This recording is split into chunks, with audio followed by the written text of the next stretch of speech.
Apat na stall sa Bagsakan Market sa Urdaneta City, Pangasinan nasunog. Higit 700,000 pesos na halaga ng ari-arian tinupok ng apoy. Narito ang report ni Claire Lacanilaw.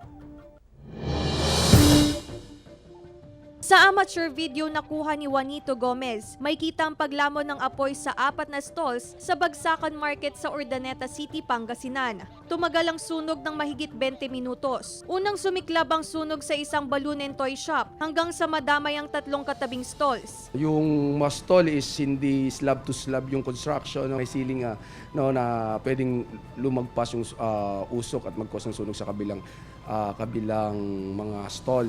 Nag-start doon nga sa toy and sa balloon and toy shop. Galing sa saksakan, yung nakasaksak po yung yung extension.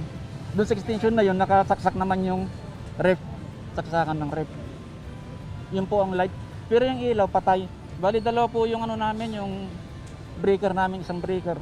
Doon sa isa dito. Umabot ng 768,000 pesos ang halaga ng mga ari-arian na tinupok ng apoy. Patuloy na inaalam ng otoridad ang tunay na sanhi ng sunog. Wala namang nasaktan sa insidente.